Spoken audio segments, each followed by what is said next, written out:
दायक सतगुरु राम, अनंत कोटि जन साहिके, ताहि करुण करुणा। शरणो सतगुरु जाल को, मुख हृदय हरिना। नित प्रति संगत साधिके, आजीवन मुक्त सुख राम। सब धरती कागज करूं, सब वन कलम कराय। सात समझ सारिक, श्री सतगुरु गुण विज्ञान गाय। सब आने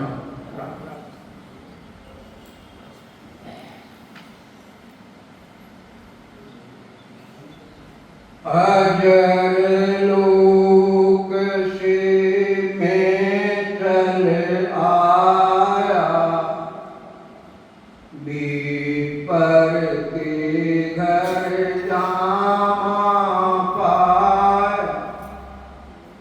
बीपर की सब करूं नहीं कोई, आविज जान लगे नर सोई।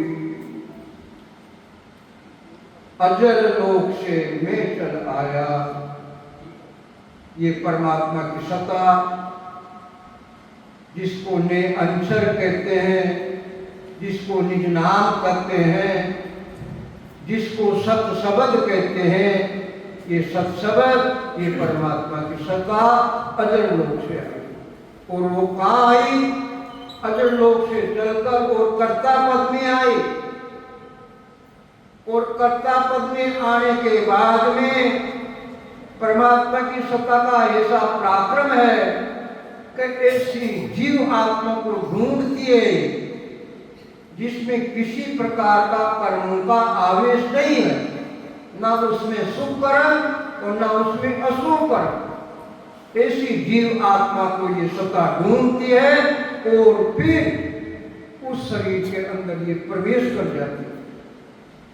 जिस प्रकार से महाराज की हंस आत्मा जो गर्भ में आई थी, वो हंस आत्मा अपनी माता जी को जानकारी नहीं होने की वजह से हांसली बार बार उतरती थी महाराज के।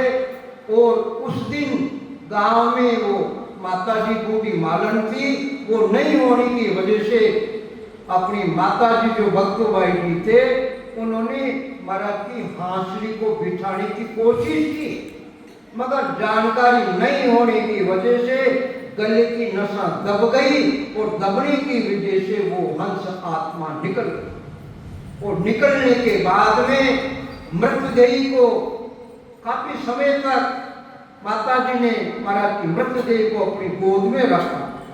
और परमात्मा की ऐसी कृपा हो गई, ऐसी दया हो गई उस मृतदेह में, जो सत्ता के सहित वो प्राण आत्मा आकर के प्रवेश कर गई।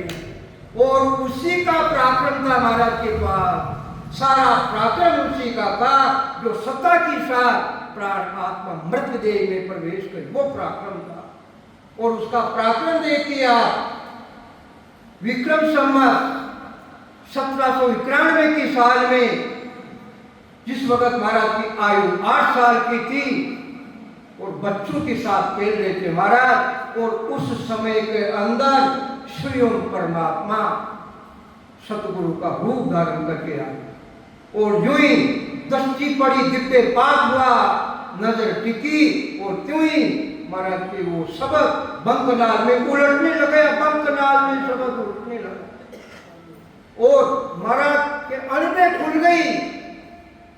और शब्द को परखाने के लिए कहा गए महाराज, अपनी जो परिवार के जो गुरु थे, घर के गुरु जो लालदास जी महाराज थे, जो मेलाना गांव का दादू पंथी थे, तो महाराज उस शब्द को परखाने के लिए, परीक्षा करवाने के लिए कि मेरे ऐसी क्या हो रही है जो शब्द पीछे की तरफ उमड़ बढ़ रहा, जैसे मेढक खुदक खुदक चलता वैसे सबक बंक नाल हुआ। तो परखाने के लिए महाराज लालदास जी के वहां गए, मगर उनके पास वेद नहीं था, वो बता नहीं पाए, उनको छोड़ा। और फिर बाद में खेड़ापा रामदास जी महाराज के पास गए, और वहां जाने के बाद में खेड़ापा रामदास जी महाराज महान पुरुष से, सत्ताधारी महापुरुष से भक्ति का भेद था, मगर रामदास जी महाराज ने झूठ बोला। रामदास जी महाराज ने पूछा कि तेरा गुरु कौन है भाई? तो महाराज ने बोला मेरा गुरु तो बीरमदास जी महाराज। तो क्या बोला कि बीरमदास यहीं को चेलो। अरे बीरमदास जी भी यहीं का चेला, जबकि बीरमदास जी महाराज के गुरु कौन थे? बीरमदास जी के गुरु क्या नाम से? सावरदास जी महाराज। सावरदास जी महाराज गुरु थे बीरमदास जी के, मगर उन्होंने झूठ बोला। तो कहने का तात्पर्य ये पराक्रम 8 साल की आयु में किसका था? महाराज के पास। ये अमर लोक से जो सत्ता चलकर है उसी का पराक्रम था, उसी का कारण। तो अजर लोक से मैं चल आया। और क्यों आए? कारण क्या था आने का?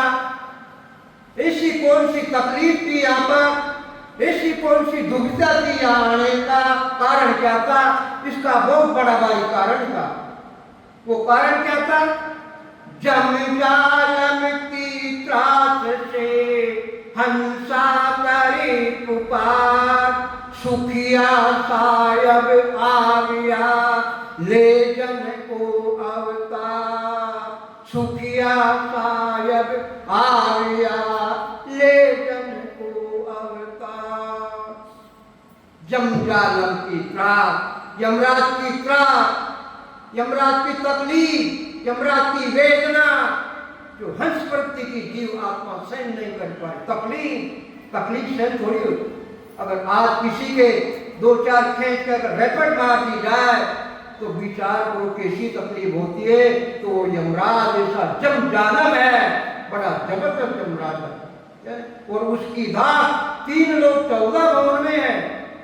ऐसा महान बली यमराज है। तो उस यम की यातना, उसकी त्रास हंस प्रति की प्राण आत्मा सहन नहीं कर पाती, और फिर सहन नहीं करने की वजह से वो प्राण आत्मा परमात्मा को अर्ज क्यों करती है? परमात्मा को अर्ज क्यों करती है? वो क्यों परमात्मा की अंशी है वो। संसार में छोटा बच्चा, छोटी बच्ची होती है, कोई तकलीफ हो जाती है तो वो पुकार किसको करते हैं? बच्चा बच्ची अपनी माता पिता को करते हैं। इसलिए वो प्राण आत्मा क्या नाम से परमात्मा को पुकार, और पुकार सुनते हैं परमात्मा क्यों? अंशी है। और पुकार सुनने के बाद में सुखिया सायब आविया ले जन को अवतार। और फिर सत्ताधारी महापुरुष अवतार धारण करके यहाँ आते हैं। और वो अवतार कौन सा? नित्य अवतार, केवली भगवंतु का नित्य अवतार, सत्ताधारी महापुरुष का नित्य अवतार यहाँ धारण करके आते। और अपनी इच्छा से नहीं आते हो, अपनी इच्छा से नहीं आते हो, परमात्मा के वहां से ऑर्डर मिलता है। हमको शायद यूं करो मृत्यु लोक में जाए, काल मार सुख राम के लीजो हंस छुड़ाए। काल मार सुख राम के लीजो हंस छुड़ाए। अपनी मर्जी से नहीं आया हूं मैं, हमको शायद यूं कहो मृत्यु लोक में जाए। शायद परमात्मा ने मुझे ऐसा कहा कि तुम मृत्यु लोक में जाओ। काल मार सुख राम के लीजो हंस छुड़ाए। जो जन्म जन्मांतर से ये काल जीवों के पीछे पड़ा हुआ है, पीछे पड़ा हुआ। पाताल लोक में जाओ जन्म धारण करके, वहां भी ये आ जाता है। देवताओं के लोक में जाओ सुख कर्म भोगो, वहां भी ये पीछे पड़ जाए। मृत्यु लोक में आओ, मृत्यु लोक में पीछे पड़ जाओ। ऐसा ये महाबली काल है, छोड़ता नहीं है। तो काल मार सुखराम के लीजो हंस छुड़ाए। ये जीव जो काल के दायरे में 24 घंटा उन जीवों को काल के दायरे से बचा करके और मेरे देश में भेजो। तो ऐसा ऑर्डर मुझे मिला, मैं मेरी इच्छा से नहीं आया। और फिर नए रूपी कांडा साथ में आया मेरे साथ, इकल्ला नहीं आया। मैं आयो इन कारण भाई, सो सुन लो परगट इन जुग के माई। ने अंचर कांडो सुन होई, यो नाम ब्रह्म को कहे नहीं कोई। सोने अंचर दे मुझ ताई, सतगुरु जी भेजा इन जुग के माई। आत्म हंस जाय के लाओ, पार ब्रह्म के लोक पठाओ। अनंत क्रोड़ आगे जन आया, आत्म हंस जावने माया। सोई रीत हमारी होई, ब्रह्मारीत और तोई। मैं आयो इन कारण भाई, ये संसार के ज्ञानियों, ये संसार के स्थित पुरुषों, मेरा इस धराधाम पर आने का बहुत बड़ा भारी कारण है। ने अंशर खांडो सुन होई, और ये ने अंशर, ये खाने की जैसे, ये ने अंशर, ये परमात्मा की सत्ता खाने की जैसे है। खाने की जैसे क्यों है? कि जिस प्रकार से राजाओं के राज में राजा राज कार्य में व्यस्त होता और कहीं से रानी पर नीलकर लानी होती हो तो राजा नहीं जा पाता और उसका जो खांडा हो जाता और बाकायदा बारात सब करके जाती और फिर उस खांडे के द्वारा रानी साथ फेरा करके और आती और उस रानी को भी राजा जो साथ फेरा स्वयं खाकर लेकर आता, जो दर्जा उसको मिलता वही दर्जा उसको मिलता। तो इसी प्रकार से ये नेकंचर रूपी खांडा स्वयं परमात्मा, क्यों स्वयं परमात्मा तो आ नहीं सकते, क्यों नहीं आ सकते? तो वो तो निरंजन निराकार सत आनंद ब्रह्म है। वो निरंजन, नी यानी नहीं, अंजन यानी आ, जो आंखों से नहीं दिखता वो निरंजन है। निराकार, जिसका कोई आकार है ही नहीं, वो निरंजन निराकार सत चेतन आनंद ब्रह्म है। और सत चेतन सदाई चेतन अवतम आनंद ब्रह्म या आनंद ही आनंद है। वहां न कोई सुख का प्रवेश है न दुख का प्रवेश है, वहां तो आनंद ही आनंद है, रसी रस है। जिस प्रकार से गन्ना होता, गन्ना और उसकी पेड़ी को चूसो तो उसमें क्या है? उसमें रसी रस है, आनंद ही आनंद है। इसी प्रकार से वो परमात्मा का देश जो आनंद ब्रह्म का देश है, वो सुख दुख से परे, ना उसमें सुख है ना उसमें दुख है, वो तो आनंद ही आनंद है। जिसका कोई छेद नहीं है, जिसका कोई वार पार नहीं है, जिसकी कोई इच्छा नहीं ले सकते, ऐसा वो आनंद ब्रह्म का देश है। इसलिए वो स्वयं नहीं आ सकते, खांडा रूप से सता वहां से आते का है। तो ने अंचर खांडो सुन होई, यो नाम ब्रह्म को कहे नहीं कोई। और ये नाम ब्रह्म का तो है, निज नाम है, ये नाम नहीं निज नाम है, ये ब्रह्म का निज नाम है। मगर साधना करने वाले संसार के ज्ञानियों को इसकी जानकारी नहीं है, इसलिए इसको ब्रह्म का नाम को कहते नहीं। सोने अंचर दे मुझ ताई, वो ने अंचर मुझे सदगुरु जी महाराज ने देकर भेजा है। दे मुझ ताई, सतगुरु जी भेजा इन जुग के माय। और सदगुरु परमात्मा ने इस जुग यानी संसार में मुझे भेजा और आदेश दिया। वहां से मुझे ऑर्डर मिला है, हंस को उतारने का ओदा मिला है और वहां से आदेश मिला। आदेश कौन सा मिला? आत्म हंस जाय के लाओ, हंस वृत्ति आत्मा को लेकर आओ, पार ब्रह्म के लोक पटाओ। और वो पार ब्रह्म का लोक जो सत माया का देह, उस लोक में भेजो। इस प्रकार से ऐसा मुझे आदेश मिला है, इसलिए मैं आदेश की पालना करने के लिए यहाँ संसार में आया हूँ। ऑर्डर मुझे वहां से मिला। मैं आयो संसार भार कारण इन सोच, सत लोक नर नार लेर जाऊं सब कोई।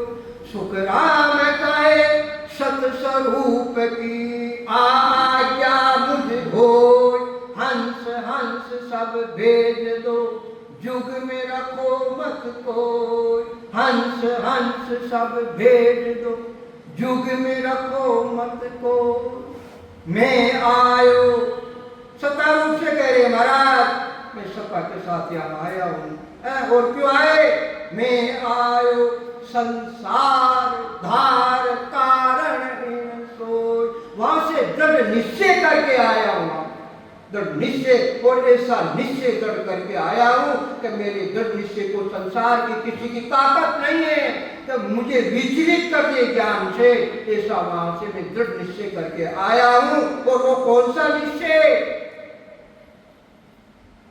सत लोक नर नार लेर जाऊं सब कोई। और संसार के सभी स्त्री पुरुषों को मैं लेकर जाऊं। कहाँ लेकर जाऊं?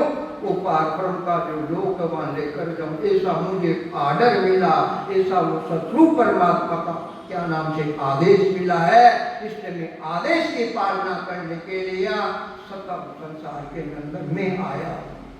इसलिए महाराज यहाँ पर यही हमें समझाने की कोशिश करें कि अजर लोक से मैं चल आया, बीपर के घर जामा पाया। और बीपर यानी ब्राह्मण के घर में मैं अवतार धारण करके आया हूँ यहाँ संसार में।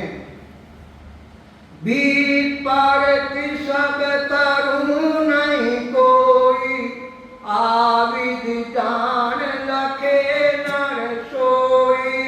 और ब्राह्मणों का किसब क्या है? ब्राह्मणों का किसब है वेदों का पठन पाठन करना। और अगर कोई उनकी शरण में आ जाए दूसरा ब्राह्मण का बच्चा, तो उस ब्राह्मण के बच्चे को भी वेदों का पठन पाठन में प्रवीण करके वो उसको भी भेज दे कि जाओ तुम भी संसार में इस वेदों के ज्ञान को खूब स्त्री पुरुषों को फैलाओ। तो ब्राह्मणों का किसब क्या है? तो ब्राह्मणों का किसब वेदों का पाठन पठन करना। तो महाराज फरमाए बीपर किसब करूं नहीं कोई। जो ब्राह्मणों का किसब है वेदों का पठन पाठन करना, वो मैंने धारण नहीं किया। मगर किया तो नहीं, मगर आविद जान लखे नर को। पर इस विधि को हर नर हर स्त्री पुरुष ज्ञानी ध्यानी वेदांती पंडित जान नहीं पाते। क्यों नहीं जान पाते? तो उनके पास में भक्ति का भेद नहीं है। और जिसके पास भक्ति का भेद है वो नर इस मेरी विधि को वो जानते। बाकी बड़े बड़े ज्ञानी ध्यानी वेदांती पंडित इस मेरी विधि को नहीं जानते।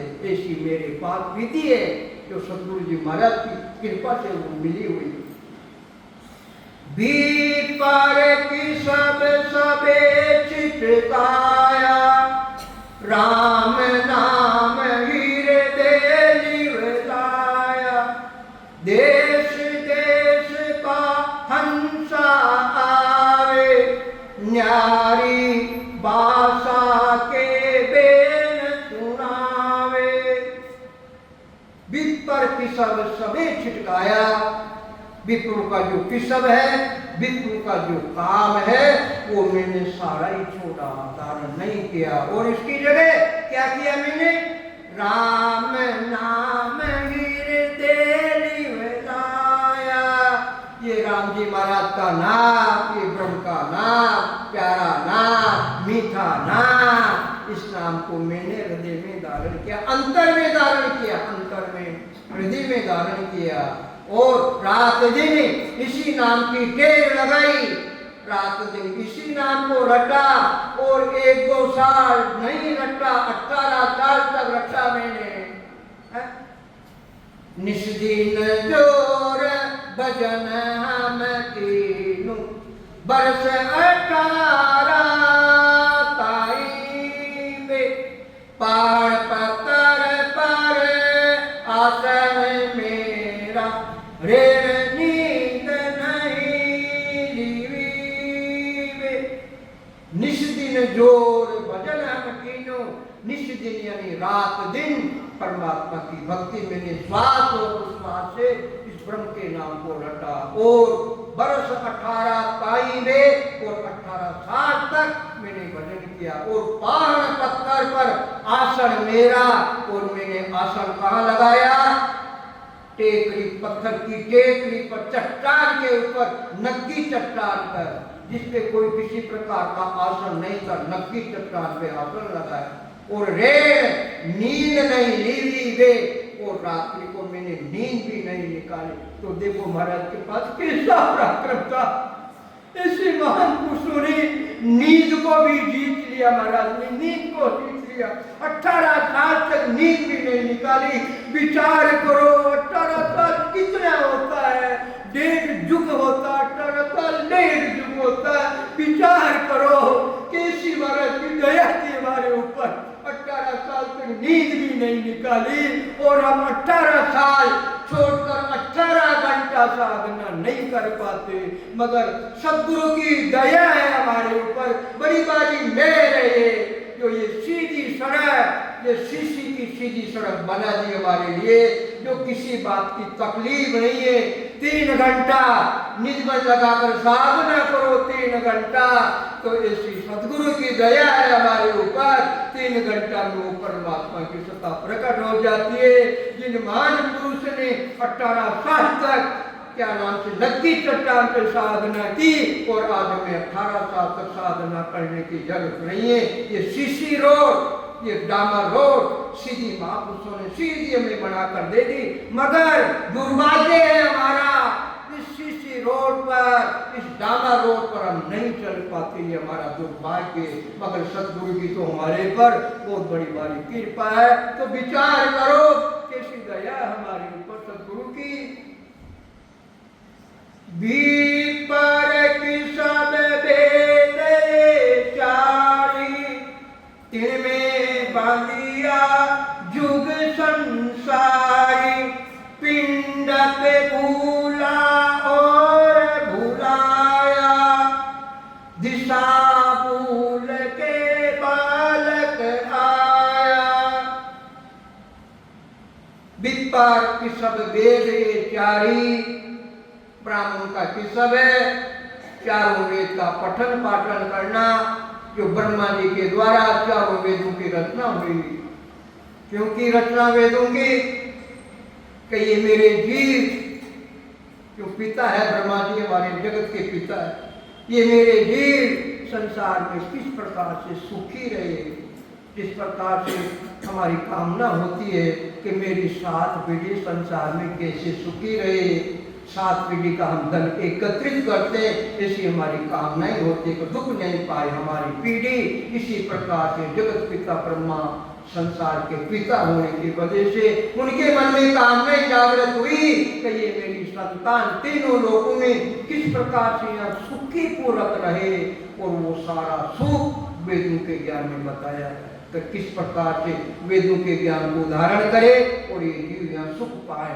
तो पहला कारण तो वेदों की रचना का पहला कारण तो ये और दूसरा कारण वो था वेदों की रचना करने का और दूसरा कारण क्या था तो संसार में जीव किस प्रकार से मर्यादा स्थापित करके यहाँ रहे मर्यादा भंग नहीं करे मर्यादा स्थापित करके रहे इस 2 कारण मेरे जीव किस प्रकार से सुखी रहे संसार की मर्यादा किस प्रकार से स्थापना रहे ये 2 कारण की वजह से ब्रह्मा जी महाराज ने चारों वेदों की रचना और आज देख लो संसार में नजर फैला के देख लो जिन्होंने ब्रह्मा जी की मर्यादा का उल्लंघन किया उनका घर देख लो क्या हो रहा और नहीं तो करके देखो उनका घर देखो नाम बताने की आवश्यकता नहीं है हम सबको पता और नहीं तो करके देख लो इसलिए हमें मर्यादा में रहना और जिन्होंने मर्यादा का खंडन किया वो आज संसार में तो कहने का तात्पर्य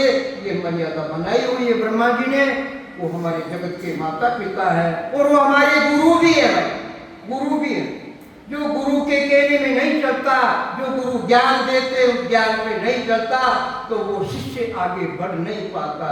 तो ये हमारे जगत के माता पिता भी है और ये हमारे गुरु भी हैं, इसलिए इनकी मर्यादा में रहो, खंडना मत करो, निंदा मत करो। ये हमारे माता पिता, निंदा करने का अधिकार नहीं है हमें। ब्रह्मा विष्णु महादेव आत्मवाणी शक्ति की निंदा करने का अधिकार, निंदा करिए आप। हम यहाँ तक कह सकते हैं कि भाई मोक्ष की प्राप्ति अगर करनी है तो वेद से भक्ति करो, निनाम सतनाम की भक्ति को धारण करो, या ये हम कह सकते, मगर इनकी हम निंदा नहीं कर सकते। निंदा करने का अधिकार नहीं है, क्यों? शरीर इन्हीं का बना हुआ, देवताओं का शरीर है। विचार करो, देवताओं का शरीर बना हुआ है, उनकी सच्ची में हम रह रहे हैं, उनकी सच्ची का सारा सुख यहाँ ले रहे हैं। तो विचार करो, उनकी हम अवहेलना करते हैं, उन देवताओं की निंदा करते हैं, तो उनका क्या हाल होगा, क्या हाल होगा। इसलिए निंदा मत करो, चुपक लगाओ, निंदा मत, निंदा करो। दूध का दूध, पानी का पानी, निंदा करो। निंदा करने का अधिकार नहीं है, इसलिए देवताओं की कभी निंदा मत, निंदा। और साथ में भक्ति परमात्मा की करो, इनकी निंदा मत। संसार में जो माता पिता की निंदा करता है, जो माता पिता के वचन की अवहेलना करता, वो संसार में बच्चा सुखी नहीं रहता। इसलिए देवताओं की कभी निंदा नहीं करी। इसलिए विपर की सब वेद ये चारी, तीन में बंदियो जुग संसारी। इसमें ये सारा संसार वेदों के ज्ञान में बंधा हुआ है, मर्यादा में बंधा हुआ है। विचार करो, बड़े बड़े ज्ञानी ज्ञानी वेदांती पंडित वेदों के ज्ञान से मोक्ष मानते, क्यों? तो वो वेदों के ज्ञान की मर्यादा में बंधे हुए हैं। और हमारे पास में मोक्ष की प्राप्ति का साधन है, मगर हम वेदों की मान्यता का खंडन करते हैं, देवताओं की निंदा करते हैं। इसलिए निंदा मत करो, निंदा। और निंदा भी नहीं कर पाए तो निंदा को बिल्कुल लेश मात्र भी मत करो। निंदा करने का हमें अधिकार नहीं है। पंडित भूला और भुलाया, दिशा भूल के बालक आया। और पंडित, वेदांती पंडित, वेदों का पठन पाठन करने वाले, वेदों के ज्ञान से मोक्ष मांगते हैं, इसलिए वो भूले हुए हैं। और बुलाया, और दूसरों को भी वो बुलाते हैं, क्यों? वेदों के ज्ञान से मोक्ष मांगते हैं। इसलिए पंडित भूला, वो स्वयं भी भूले हुए, और बुलाया, और संसार के ज्ञानी को, स्त्री पुरुषों को भी बुला दिया उन्होंने। दिशा भूल के बालक आया। जिस प्रकार से रास्ते चलते चलते कोई दिशा शून्य हो जाता है, खड़ा रास्ते पे खड़ा, जिस काम में जाना चाहता उस रास्ते पे खड़ा, मगर वो दिशा शून्य हो गया, बुद्धि उसकी भ्रमित हो गई, बुद्धि भ्रमित होने की वजह से खड़ा सही रास्ते पर वो दिशा शून्य हो गया। इसी प्रकार से संसार के ज्ञानी वेदांती पंडित वेदों के ज्ञान से मोक्ष मानते हैं, इसलिए वो भी भूले हुए हैं और हमको भी भुला रहे हैं। क्यों? दिशा को भूल गए। वो चारों वेद तीन गुण माया, तीन में सबले जगत बताया। उपजे खपे पार नहीं पावे, संकट जून जन्मे जन्मावे। चारों वेद ये त्रिगुण माया, चारों वेदों का जो ज्ञान है, इसमें क्या है? त्रिगुणात्मक माया का ज्ञान है। त्रिगुणात्मक माया यानी तीन गुणों का जो अधिपत्य है। तीन गुणों के अधिपत्य कौन है? सतोगुण के अधिपत्य है हमारे जगत के पालनहार भगवान विष्णु, वो सतोगुण के अधिपत्य है, जो सत्य में जीवों की पालना करते हैं। और रजोगुण का अधिपत्य किनको है? ब्रह्मा जी, जो जगत के पिता है, वो रजोगुण के अधिपत्य है, जगत के पिता, सृष्टि को रचने वाले। और भगवान शंकर तीन लोक के नाथ, वो रजोगुण के अधिपत्य हैं, जो काल रूप से विराजमान। तो ये तीनों गुण के ये तीनों अधिपत्य यानी सतोगुण, रजोगुण और तमोगुण। तो चारों वेद ये त्रिगुण माया, चारों वेदों में त्रिगुणात्मक माया का ज्ञान का पसारा है और ज्यादा से ज्यादा सृष्टिकर्ता ब्रह्म का तत्व का ज्ञान चारों में, इससे ज्यादा है। और इसके आगे वो जो परमात्मा का देश है, जिसको सतस्वरूप परमात्मा का देश कहते हैं, उसका पुस्तक क्या नाम से वेदों के ज्ञान में वो नहीं।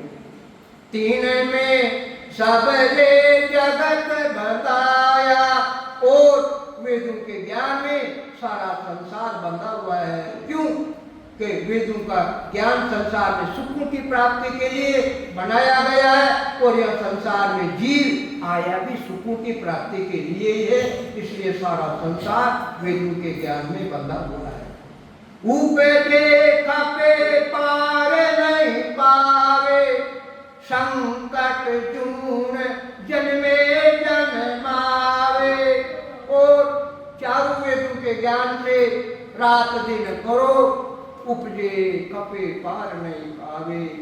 पुनरपि जन्मन पुनरपि मरणम, पुनरपि जन्मन पुनरपि मरणम, बार बार जन्मो बार बार मरो, 84 के थपेड़े खाओ, अनंत प्रकार का दुख भोगो, जिसका वार पार नहीं है। संकट जून जन्मे जन्मावे, संकट जून गर्भवास का रास्ता बहुत बड़ा कठिन है, संकट जून है, रास्ता बहुत कठिन है।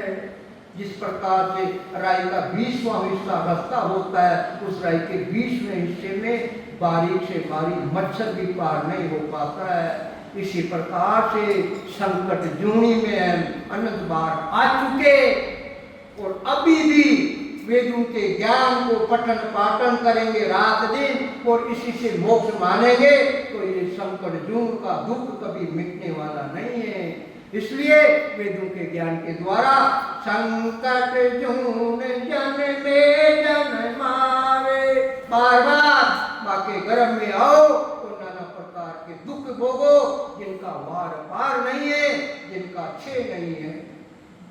तीन लोक का फेरा होई, घाणी बेल पिए जूं सोई। चार वेद में त्रिगुण माया, लख 84 जीव बताया। तीन लोक का फेरा होई, घाणी बेल फिरे जूं सोई। चारों वेदों के ज्ञान को रात दिन पढ़ो। 1 लाख श्लोक है वेदों में, 1 लाख श्लोकों को कंठ याद कर लो, खूब उपदेश दो, संसार में वाहवाही जी लूटो।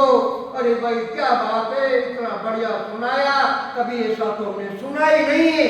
खूब कंठ याद करके दिजाओ लोगों को, मगर क्या होता है इनसे? तीन लोक का फेरा होई, घाणी बेल फिरे जूं सोई। 3 लोक का फेरा, कभी मृत्यु लोक में अनेक प्रकार की योनियां भोगो, कभी पाताल लोक में जाओ, वहां योनियां भोगो, दुख भोगो, देवताओं के लोक में जाओ, सुख भोगो, और सुख भोगो फिर वापस मृत्यु लोक में हो।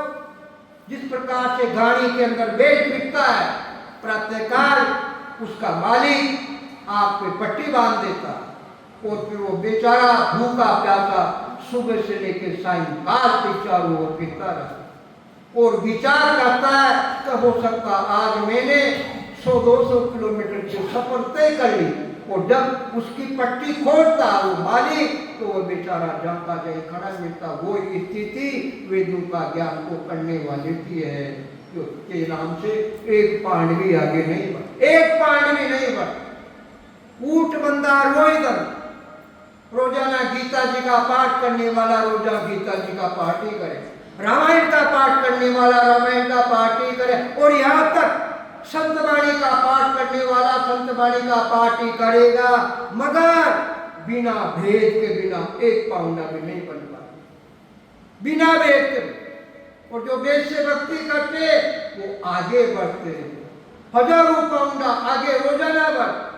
शब्द कंठ कमल में आया और फिर क्षेत्रों के स्थानों को पार करके बंकनाल के रास्ते से उलटकर और 12 कमलों पे अनुभूति करके आत्मा के निरंजन निराकार जो छोटा पद है सतपद, उस सतपद में परमात्मा की सत्ता की अनुभूति वो पाउंडा बढ़ने की है।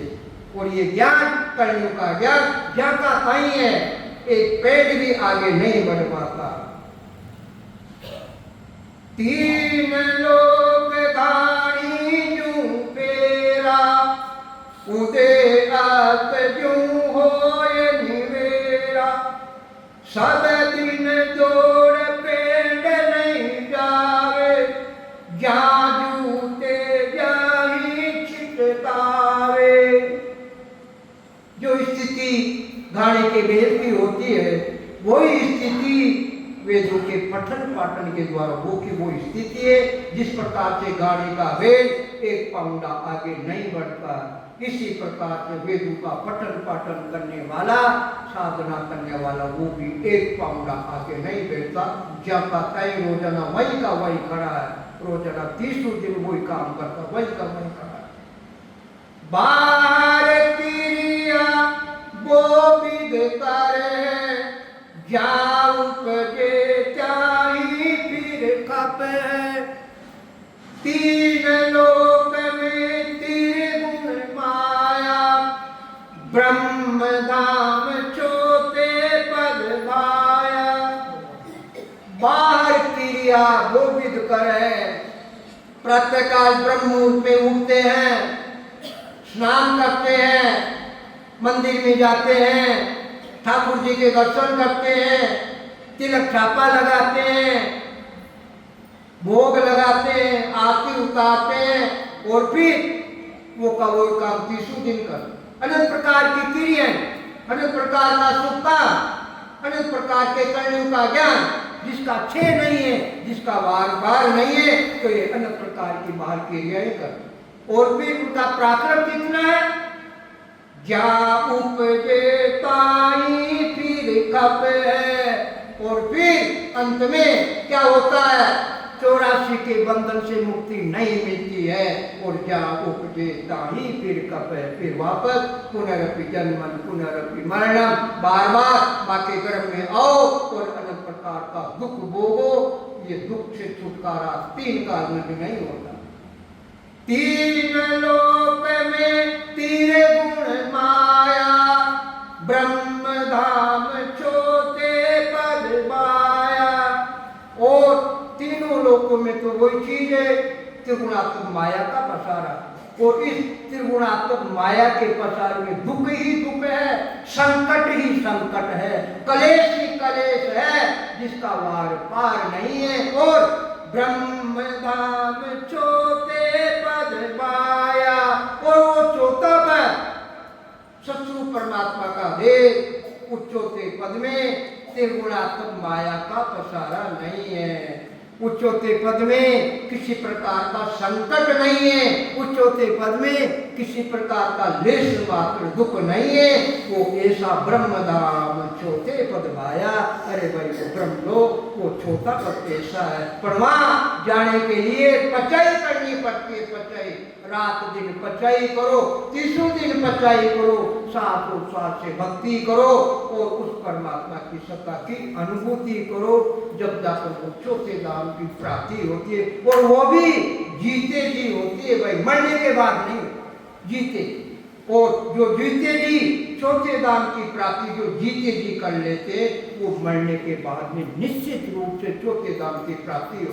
और जो जीते जी चौथे धाम की प्राप्ति नहीं कर पाते, तो मुंह मत दो लेना, मरने के बाद में मोक्ष नहीं होगा। मरने के बाद में देवताओं के लोक में जा साधना कर, मरने के बाद में साधना करके बेकुंठ लोक में चले जा, मगर मरने के बाद में मोक्ष में नहीं जाते। ये मोक्ष का केस तो जीते जी का, मरने के बाद कुछ भी नहीं है। मरने के बाद में तुझे राख उड़ेगी, शमशान घाट में राख उड़ेगी, और वो राख भी 3 दिन बाद वो भी वहां नहीं मिलेगी।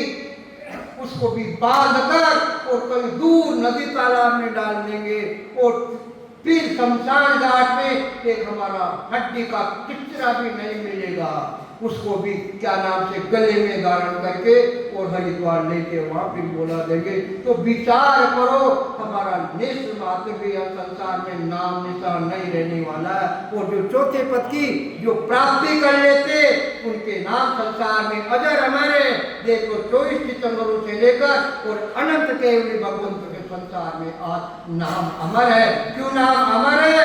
ब्रह्मदान चौथे पद पाया उन्होंने, जीते जी ब्रह्मलोक जो चौथा पद है उसकी प्राप्ति की। इसलिए हमारे ऊपर सदगुरु जी महाराज की बड़ी भारी कृपा है, बड़ी दया है, बड़ी मेहर हुई है। ये भेद मिला है, साधना पद्धति मिली है, रात दिन सिमरन करिए और परमात्मा की सत्ता की अनुभूति करके अपनी जीव आत्मा का जीते जी कल्याण करिए। देखिए